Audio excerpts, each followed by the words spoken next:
चलिए बच्चों, future point coaching में एक बार आपका फिर से स्वागत है। आज आपके लिए हम जीव विज्ञान का चैप्टर लेकर के आए हैं।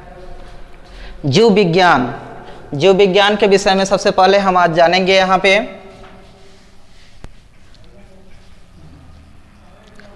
जीव विज्ञान, जिसे हम इंग्लिश में बायोलॉजी कहते हैं। ध्यान दीजिए, जीव विज्ञान के जो जनक कहे जाते हैं वो जनक हैं अरस्तु। जीव विज्ञान के जनक अरस्तु जी हैं।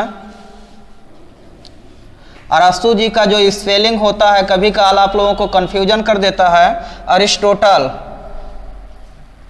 अगर आपको कहीं अरिस्टोटल लिखा हुआ है तो ऐसा मत समझिएगा कि अरिस्टोटल कोई दूसरे वैज्ञानिक हैं और अरस्तु कोई दूसरे वैज्ञानिक हैं। ठीक है, ऐसा कोई बात नहीं है, इन्हीं का नाम है, अरस्तु हैं। तो ये किसके जनक हैं? जीव विज्ञान के जनक हैं। तो जीव विज्ञान के विषय में हम आपको पढ़ा रहे हैं, तो एक बार पहले इसकी परिभाषा हो जाए। विज्ञान की वह शाखा, जीव विज्ञान का परिभाषा हम आपको बता रहे हैं। विज्ञान की वह शाखा जिसके अंतर्गत जैव प्रक्रम का अध्ययन किया जाता है, जीव विज्ञान कहलाता है।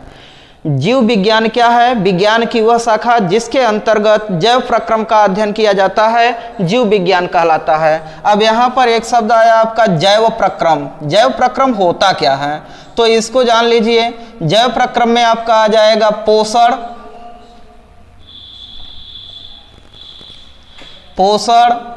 श्वसन, परिवहन या परिसंचरण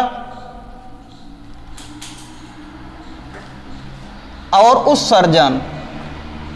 ध्यान दीजिएगा, ये सब जैव प्रक्रम में इत्यादि चीजें, ये सब जो है आपके किस में आते हैं? जैव प्रक्रम में आते हैं। तो ये सब चीजें जिसमें हमको मिलते हैं, एक जो है किस में कहे जाते हैं? सजीवों में कहे जाते हैं। तो जीव विज्ञान है, जीव विज्ञान यहाँ पर हम अध्ययन करेंगे। जीव विज्ञान के जनक कौन है? अरस्तु हैं। और जीव विज्ञान में किसका विशेष रूप से अध्ययन करना है हमको? सजीवों का। तो सजीव और निर्जीव का भी अध्ययन कर लेते हैं। सजीव की मूलभूत इकाई जो होती है वो क्या होती है? कोशिका। सजीव की मूलभूत इकाई जो होती है वो क्या होती है? कोशिका होती है सजीव की। सजीव और निर्जीव,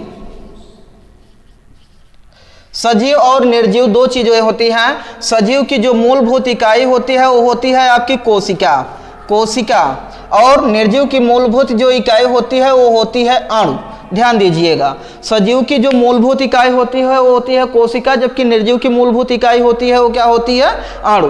तो हमने आपको बताया जीव विज्ञान का परिभाषा। जीव विज्ञान के अंतर्गत हम सजीवों का अध्ययन करेंगे और सजीव का जो मूलभूत इकाई है वो क्या होता है? कोशिका। अर्थात हम लोगों की जो मूलभूत इकाई है वो क्या है? कोशिका है। तो कोशिका के विषय में हम कह सकते हैं कि कोशिका जो होता है वह सजीव की, कोशिका जो होती है वो सजीव की संरचनात्मक व क्रियात्मक इकाई होती है। ध्यान दीजिए, कोशिका किसी भी सजीव की संरचनात्मक व क्रियात्मक इकाई होती है।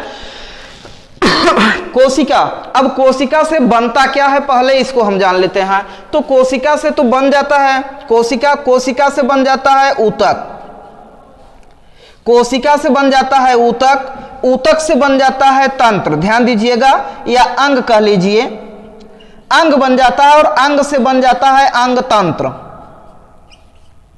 और इन अंग तंत्रों से मिलकर तैयार हो जाता है एक शरीर।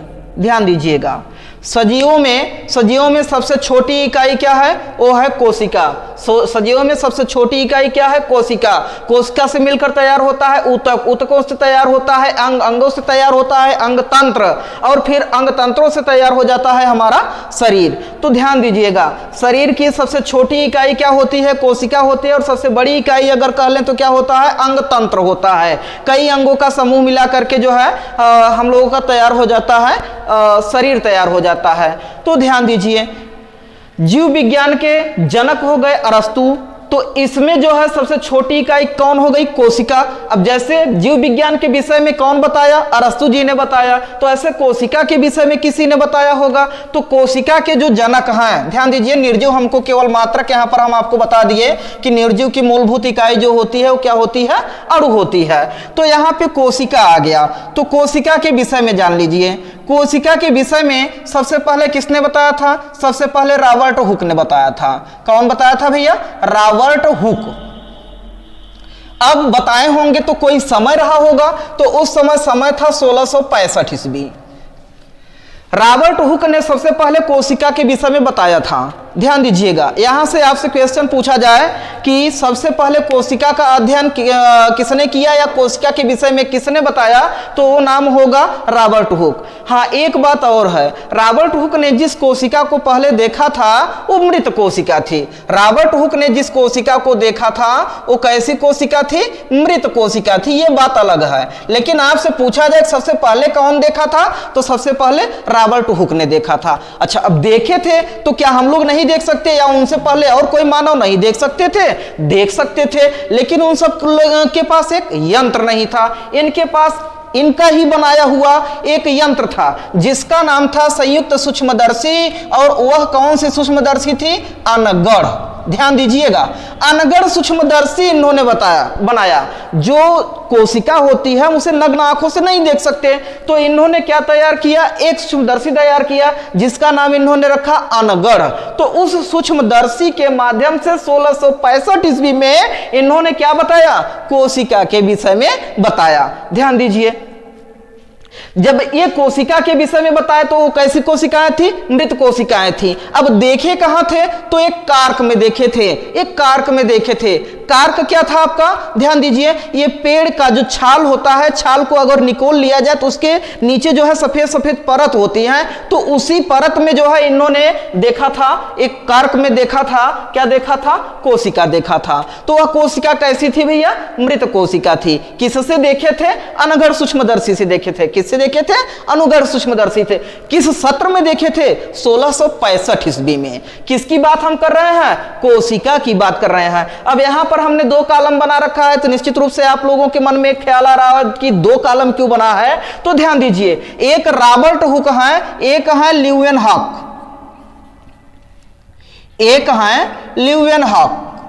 ध्यान दीजिए, इनके 9 साल बाद, किसके 9 साल बाद? रॉबर्ट हुक के। रॉबर्ट हुक के 9 साल बाद इन्होंने भी एक नया कार्य कर डाला। इन्होंने जीवित कोशिका का खोज कर डाला। ध्यान दीजिए, कौन? ल्यूवेनहॉक। तो 9 साल बाद, तो 9 साल बाद तो 65 में 9 जोड़ देंगे तो कितना हो जाएगा भैया? 74 हो जाएगा। 9 5 14 74 हो जाएगा। लेकिन इन्होंने तो देखा, तो क्या ये भी नग्न आंखों से देखा? नहीं, ये भी नग्न आंखों से नहीं देखे। तो किससे देखे? इन्होंने अपने द्वारा जो है एक सूक्ष्मदर्शी का निर्माण किया जिसका नाम था उन्नत सूक्ष्मदर्शी। उन्नत सूक्ष्मदर्शी थी।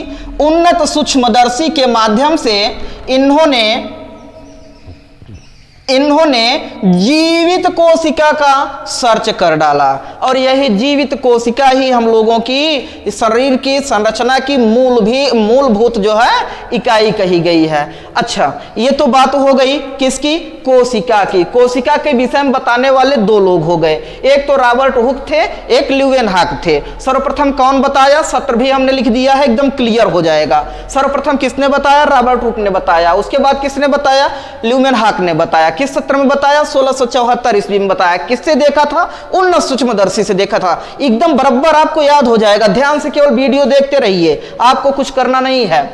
अब इसके बाद तो यहां पर सिलसिला चलता रहता है, यहां पे बात रुकता नहीं। इन्होंने देखा तो लोगों को विश्वास दिलाने के लिए बताया कि हमने देखा कोशिका क्या है, कोशिका कैसे होता है, किस उसकी रचना क्या है, संरचना क्या है, तब जाकर के लोगों को समझ में आया। तो इन्होंने जब देखा तो बताया जो कोशिका है वो मधुमक्खी के छत्तों के आकार का होता है। मधुमक्खी का छत्ता आप लोग देखे होंगे कि उसमें छोटे छोटे खाने जैसे जुड़ करके बने होते हैं। और उसको नहीं देखे होंगे तो घर पर लगाती है बर्रई जो है छत्ता लगाती है पीली कलर वाली। मधुमक्खी का छत्ता नहीं देखे होंगे तो उसको जरूर देखे होंगे। तो ध्यान दीजिए, वो छोटे छोटे कमरों के भांत बना था, ऐसे छोटे छोटे प्रकोष्ठ उस पे लगे हुए थे।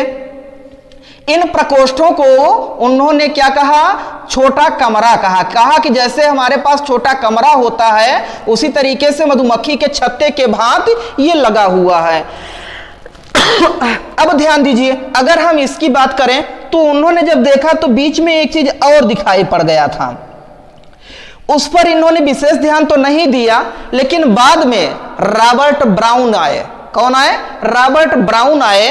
रॉबर्ट ब्राउन ने इसके विषय में बताया सन 1831 में। किस सत्र में भैया? 1831 में रॉबर्ट ब्राउन आए और केंद्रक का पता लगा लिया। केंद्रक का पता लगा लिया। कौन पता लगाया? Robert brown. देखिए कंफ्यूज मत होइएगा आप लोग, रॉबर्ट ऊपर भी है, रॉबर्ट नीचे भी लिखे जा रहे हैं। रॉबर्ट ये भी है, रॉबर्ट ये भी है। ये रॉबर्ट हुक है, ये ब्राउन है। ये 1665 ईस्वी में है तो ये 1831 ईस्वी में आए हैं। 1831 ईस्वी में आए हैं भैया। ये 1831 ईस्वी में आकर के इन्होंने किसके विषय में बताया? कोशिका के केंद्रक के विषय में बताया। उन्होंने कहा कि कोशिका का मध्य भाग भी होता है। बाद में और कई वैज्ञानिक आए जो सब ने मिलकर के कोशिका का सिद्धांत भी दिया था। कोशिका के सिद्धांत में बताया गया और फिर उसके बाद और वैज्ञानिकों ने इसके विषय में कोशिकांग करके बताया। कोशिकांग शब्द में ही उसका अर्थ छिपा हुआ है, कोशिका का अंग। जैसे अगर आप लोग केमिस्ट्री पढ़ते हैं तो केमिस्ट्री में सबसे छोटा क्या होता है? परमाणु होता है। तो परमाणु तो पहले बताया गया कि सबसे छोटा परमाणु होता है, ये रासायनिक क्रियाओं में बिना विभाजित हुए जो है भाग लेता है रासायनिक क्रियाओं में। लेकिन बाद में बताया क्या गया कि परमाणु भी 3 मूल कणों से मिलकर बना होता है, इलेक्ट्रॉन, प्रोटॉन, न्यूट्रॉन। तो उसी तरीके से आधुनिक वैज्ञानिकों ने खोज डाला है कोशिकांग, कि कोशिका भी कई चीजों से मिलकर बना है, जैसे माइटोकॉन्ड्रिया, झिल्ली, ठीक है, ये सब जो है इसी में आ जाएंगे। जीव द्रव्य सब इसी में आ जाएगा। किसमें? कोशिका में आ जाएगा। तो आज हम लोग यहां पर देखेंगे कोशिका तक। कोशिका किसी भी सजीव की मूलभूत इकाई होती है। इसके विषय में सर्वप्रथम किसने बताया? 1665 ईस्वी में रॉबर्ट हुक ने बताया।